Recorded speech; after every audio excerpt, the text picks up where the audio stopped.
چاہت کا یہ سفر دشوار، گزار اور تاریک تھا۔ مسافر نے دور دور تک دیکھا، تاریکی میں کچھ نظر آنا محال تھا، لیکن وہ اپنی ناک کی سیدھ میں پھونک پھونک کر قدم اٹھا رہا تھا تاکہ اپنی منزل تک پہنچ سکے۔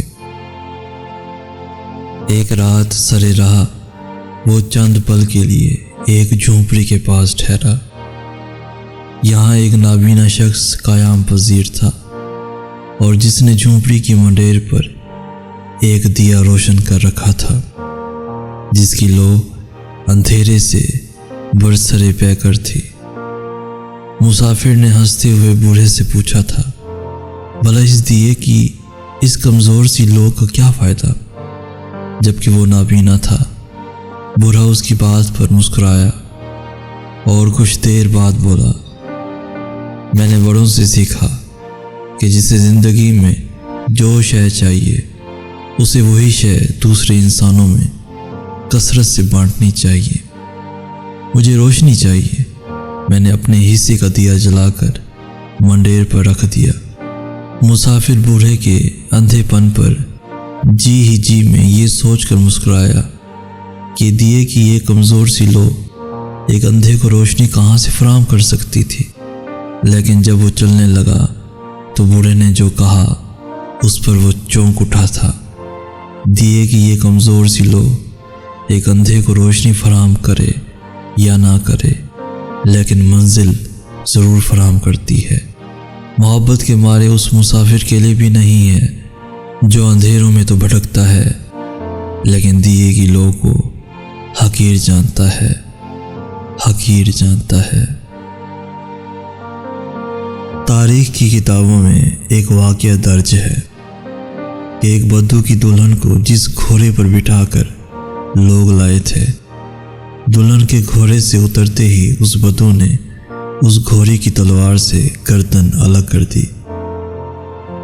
لوگوں نے اس سے ایسا کرنے کی وجہ پوچھی تو کہنے لگا کہ میں یہ برداشت نہیں کر سکتا کہ میری بیوی کے اترنے کے فوراً بعد ہی کوئی اور اس کی پیٹھ پر بیٹھ جائے اور دلہن کی سواری کی وجہ سے تاحال گھوڑے کی پیٹھ گرم ہو اور کوئی غیر مرد اس حرارت کو محسوس کر لے۔ اسی طرح ایک اور واقعہ ہے کہ ایک عورت نے اپنے شوہر کے خلاف عدالت میں کیس دائر کیا کہ اس کے ذمے میرے حق مہر میں 500 دینار ہیں۔ عدالت نے شوہر کو بلا کر پوچھا تو اس نے انکار کر دیا۔ عدالت نے گواہوں کو طلب کیا اور ان سے گواہی لیتے وقت عورت کا چہرہ پہچاننے کے لیے عورت کو نقاب اتارنے کا کہا۔ اس پر اس کا شوہر جلدی سے کھڑا ہو کر کہنے لگا، قاضی صاحب میں تسلیم کرتا ہوں کہ مجھ پر میری بیوی کے 500 دینار لازم ہیں، بس آپ اس کا نقاب نہ اتروائیے۔ یہ سن کر بیوی کہنے لگی کہ قاضی صاحب آپ اور تمام حاضرین گواہ رہیں کہ میں نے اپنا حق مہر معاف بخش دیا ان کو۔ قاضی بیچارہ حیران و پریشان کہ یہ ہو کیا رہا ہے۔ خیر ان میاں بیوی کے جانے کے بعد قاضی نے محرر سے کہا کہ اس کیس کا الگ فائل بناؤ اور نام لکھو مرد کی غیرت۔ علامہ ابن قیم فرماتے ہیں کہ انسان کے دل میں غیرت ہوتی ہے اور اگر غیرت نہ ہو تو اس دل میں محبت ہو ہی نہیں سکتی، اور محبت سے خالی دل میں ایمان اور دین کیسے باقی رہ سکتے ہیں۔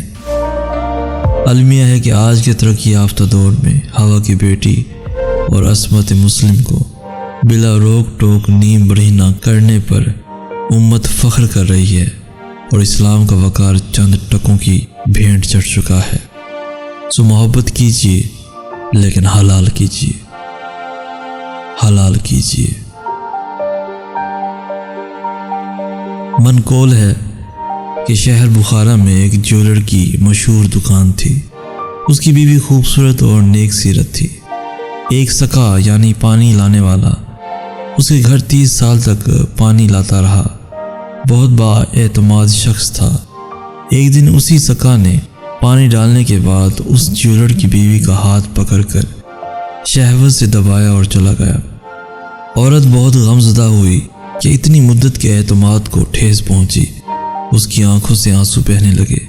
اسی دوران جیولر کھانا کھانے کے لیے گھر آیا تو اس نے بیوی کو روتے ہوئے دیکھا۔ پوچھنے پر صورتحال کی خبر ہوئی تو جیولر کی آنکھ میں آنسو آ گئے۔ بیوی نے پوچھا کیا ہوا؟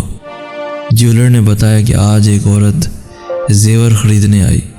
جب میں اسے زیور دینے لگا تو اس کا خوبصورت ہاتھ مجھے پسند آیا۔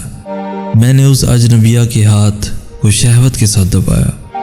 یہ میرے اوپر قرض ہو گیا تھا، لہٰذا سکا نے تمہارے ہاتھ کو دبا کر چکا دیا۔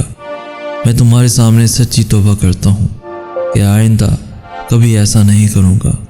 البتہ مجھے ضرور بتانا کہ سکا تمہارے ساتھ کیا معاملہ کرتا ہے۔ دوسرے دن سکا پانی ڈالنے کے لیے آیا تو اس نے جیولر کی بیوی سے کہا کہ میں بہت شرمندہ ہوں، کل مجھے شیطان نے ورغلا کر برا کام کروا دیا۔ میں نے سچی توبہ کر لی ہے۔ آپ کو میں یقین دلاتا ہوں کہ آئندہ ایسا کبھی نہیں ہوگا۔ عجیب بات ہے کہ جیولر نے غیر عورت کو ہاتھ لگانے سے توبہ کر لی تو غیر مردوں نے اس کی عورت کو ہاتھ لگانے سے توبہ کر لی۔ ایک بادشاہ کے سامنے کسی عالم نے یہ مسئلہ بیان کیا کہ زانی کے عمل کا قرض اس کی اولاد یا اس کے اہل خانہ میں سے کسی نہ کسی کو چکانا پڑتا ہے۔ اس بادشاہ نے سوچا کہ میں اس کا تجربہ کرتا ہوں۔ اس کی بیٹی حسن و جمال میں بے مثال تھی۔ اس نے شہزادی کو بلا کر کہا کہ عام سادہ کپڑا پہن کر اکیلی بازار میں جاؤ، اپنے چہرے کو کھلا رکھو اور لوگ تمہارے ساتھ جو معاملہ کریں وہ ہو بہو آ کر مجھے بتاؤ۔ شہزادی نے بازار کا چکر لگایا، مگر جو غیر محرم شخص اس کی طرف دیکھتا وہ شرم و حیا سے نگاہیں جھکا لیتا۔ کسی مرد نے اس شہزادی کے حسن و جمال کی طرف دھیان ہی نہیں دیا۔ سارے شہر کا چکر لگا کر جب شہزادی اپنے محل میں داخل ہونے لگی تو راہداری میں کسی ملازم نے محل کی خادمہ سمجھ کر روکا، گلے لگایا، بوسہ لیا اور بھاگ گیا۔ شہزادی نے بادشاہ کو سارا قصہ سنایا تو بادشاہ رو پڑا اور کہنے لگا کہ میں نے ساری زندگی غیر محرم سے اپنی نگاہوں کی حفاظت کی، البتہ ایک مرتبہ میں غلطی کر بیٹھا اور ایک غیر محرم لڑکی کو گلے لگا کر اس کا بوسہ لیا تھا۔ میرے ساتھ بھی وہی کچھ ہوا جو میں نے اپنے ہاتھوں سے کیا تھا۔ سچ ہے کہ زنا ایک قصاص والا عمل ہے جس کا بدلہ ادا ہو کر رہتا ہے۔ دوستو، ہمیں مندرجہ بالا واقعات سے عبرت حاصل کرنا چاہیے۔ ایسا نہ ہو کہ ہماری کوتاہیوں کا بدلہ ہماری اولادیں چکاتی پھریں۔ جو شخص چاہتا ہے کہ اس کے گھر کی عورتیں پاک دامن بن کر رہیں، اسے چاہیے کہ وہ غیر محرم عورتوں سے بے تما ہو جائے۔ اسی طرح جو عورتیں چاہتی ہیں کہ ہمارے خاوند نیکوکاری کی زندگی گزاریں، بے حیائی والے کاموں کو چھوڑ دیں، انہیں چاہیے کہ وہ غیر محرم مردوں کی طرف نظر اٹھانا بھی چھوڑ دیں تاکہ پاک دامنی کا بدلہ پاک دامنی کی صورت میں مل جائے۔ رہ گئی بات کہ اگر کسی نے پہلے یہ کبیرہ گناہ کیا ہے تو توبہ کا دروازہ کھلا ہے۔ سچی توبہ کے ذریعے اپنے رب کو منائیں تاکہ دنیا میں قصاص سے بچ جائیں اور آخرت میں ذلت و رسوائی سے چھٹکارا پائیں۔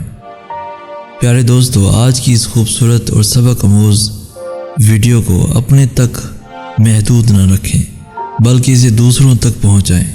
اللہ تعالی ہمیں اور آپ کو اس کبیرہ گناہ سے محفوظ رکھے، آمین یا رب العالمین۔ اس ویڈیو کو لائک کر کے ہماری حوصلہ افزائی بھی ضرور کر دیجیے، اپنے دوستوں کے ساتھ شیئر بھی لازمی کر دیجیے، اور ایسی ہی خوبصورت سے میسج روزانہ حاصل کرنے کے لیے ہمارا چینل بھی ضرور سبسکرائب کر دیجیے۔ ہمیں کہتے ہیں سید حسن آس۔ ہم ملیں گے نیکسٹ ویڈیو میں، تب تک کے لیے اللہ حافظ۔